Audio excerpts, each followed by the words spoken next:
രക്ഷിക്കട്ടെ എന്നതിലൊട്ടും സംശയമുണ്ടായിരുന്നില്ലെങ്കിലും ഔവണ്ണമെല്ലാം ഇരിക്കുന്ന ജിഭുങ്കവനെന്നല്ലോ പറഞ്ഞു കേട്ടത്. ആയതിനെ കേട്ട സമയത്തിന്റെ അവസ്ഥാവേദം കൂടെ കുറഞ്ഞെന്ന് പ്രകാശിപ്പിച്ചുകൊണ്ട് അവസ്ഥാവേദം കൊണ്ട് ഉപാസനയ്ക്കെത്തിയേറാനുണ്ടായിരുന്നു. ആയതുണ്ടോ ആയതുണ്ട്.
കൂടെ ആരും കാണാനില്ല.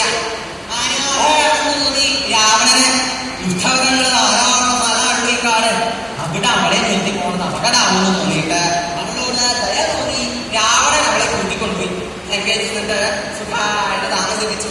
അത് സീതയാണെന്നോ രാമന്റെ ഭാര്യയാണെന്നോ അത് അറിയില്ല. ഏതോ ഒരു സ്ത്രീ അത്രേ കണക്കാക്കിയുള്ളൂ. മാത്രമല്ല ബന്ധുക്കൾ ആരെങ്കിലും വന്നാല് കൂടെ പറഞ്ഞേക്കാനും തിരിച്ചിരുന്നു.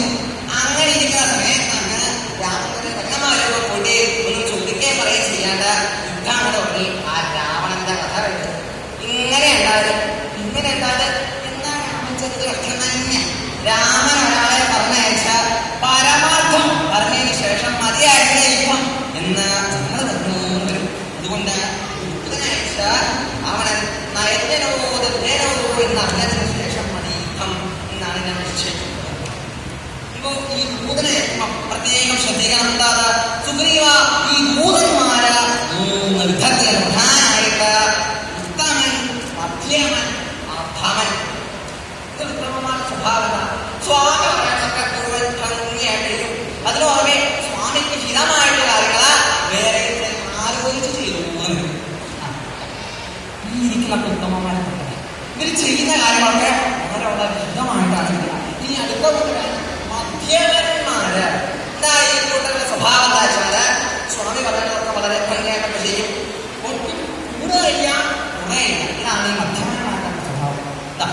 ഇദ്ദേഹം മധ്യമമാരപ്പെട്ടത്. ഇദ്ദേഹം ചെയ്യുന്ന കാര്യം വളരെ ഹിതമാണ്, ഒട്ടും കൂടുന്നുമില്ല കുറയുന്നുമില്ല. ഇദ്ദേഹം അവിടെ ചെയ്യുന്നതാണ് ഒരിക്കലും മന്ത്രിയായിട്ട് ചെയ്യാൻ അറിയുന്നത്. നീ അടുത്ത കുട്ടനാണ് അധമന്മാര്. ഈ കുട്ടരെ ശുദ്ധീകരണം അധമന്മാര് സ്വാമി പറയാൻ ചെയ്യൂല എന്ന് മാത്രമല്ല ഇവരെ ആരും ഒരാളെ എല്ലാം പറ്റാത്ത ഈ അധമന്മാര് തന്നെയുണ്ട്.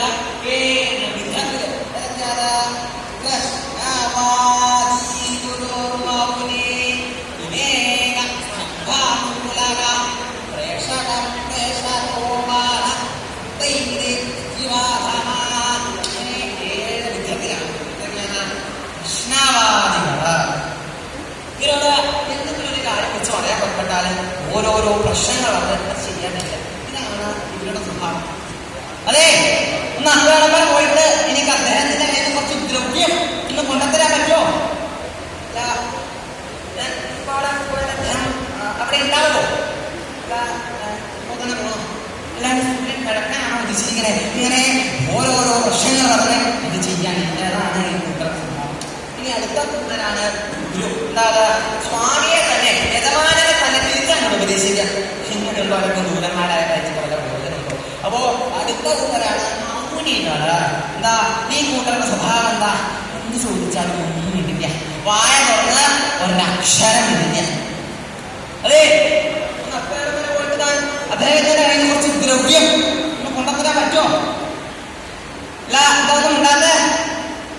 എന്താ പോവായില്ലേ? എന്നാ പുറപ്പെട്ടോളൂ. ഇങ്ങനെ എന്ത് ചോദിച്ചാലും ഒന്നും കിട്ടില്ല, ഭായ പുറപ്പെടുന്ന അക്ഷരം ഇല്ല.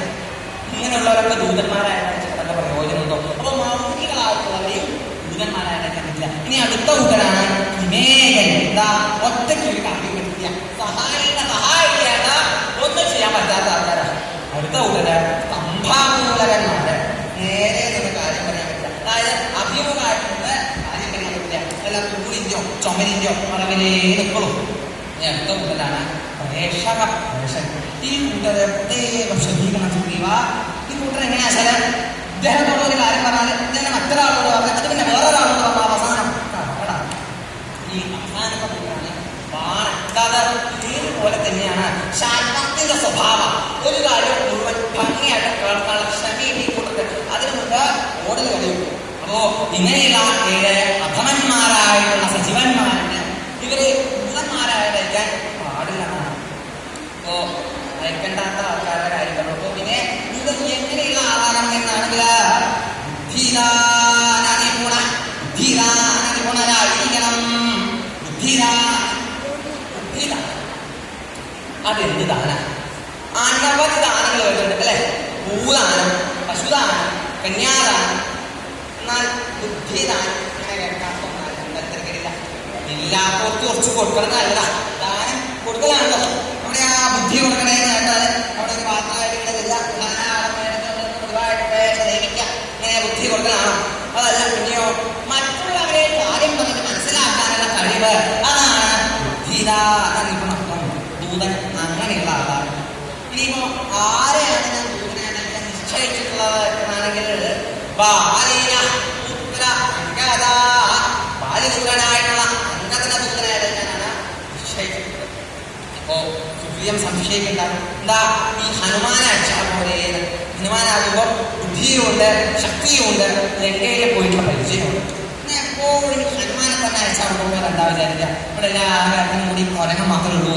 മാത്രമല്ല അങ്കദന ദൂതനെ അയച്ചാൽ വേറെ വന്നിട്ട് എന്താ അങ്കദനെ കണ്ട അങ്കദന്റെ അച്ഛൻ ബാലിയെ ഓർമ്മ വരും. ബാലിയെ ഓർമ്മ വന്നാല് രാവണന് ബാലിയുടെ പാലം കടന്ന കാര്യം ഓർമ്മ വരും. അങ്ങനെ ഓർമ്മ വന്നാല് ബാലിയുടെ കഥ കഴിച്ചാല് സ്വാഭാവികമായിട്ട് ഓർമ്മ വരും. ഇപ്പോ അങ്കദന ദൂതനായിട്ടേക്കാനാണ് നിശ്ചയിച്ചിട്ടുള്ളത്. ഇനിയിപ്പോ എന്താ ഇത് പറയേണ്ടത് എന്നാണെങ്കിൽ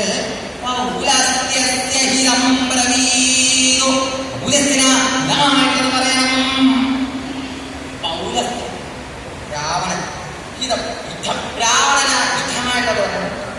എന്താവും രാവണൻ യുദ്ധമായിട്ട് പറയുന്നത്? നന്നായിട്ടോ നീ ചെയ്തതിന് ഏമായി രക്ഷായി.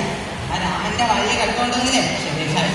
നീപ്പോ രാമൻ ചോദിച്ചാൽ യുദ്ധമൊന്നും വേണ്ടാട്ടോ എന്നൊക്കെ പറയേണ്ടത് ചിലപ്പോ രാവണ രക്ഷ. അതാണോ പറയേണ്ടത്? അതല്ല. പിന്നെയോ ഇതും ശ്രേയസ് രാവണന് സ്നേഹസഹായത്തോടെ ഉണ്ടാകുക ഉപേക്ഷിക്കണം. കാറ്റൊന്നും വിറ്റതല്ല, വല്ല കാറ്റിലും കൊണ്ട് വിട്ടതല്ല എന്നാണെങ്കിലോ നീയോ അങ്ങനെ ആശ്രയിക്കണം. അതുമാവാം. സമയം കിട്ടുമ്പോൾ ആലോചിക്കും വേറെ കുറച്ച് തിരക്കില്ല എന്നാണെങ്കിൽ അതുപോലെ നീയോ പെട്ടെന്ന് ഒട്ടും കാലതാമസം കൂടാതെ തന്നെ ഇത് രാമന് കൊടുത്ത് രാമനെ ആശ്രയിക്കണം. അങ്ങനെയൊക്കെ കൽപ്പിക്കാൻ പുറപ്പെട്ടാൽ ചെയ്യാൻ ഭാവില്ലെങ്കിലോ രാജാവാക്യം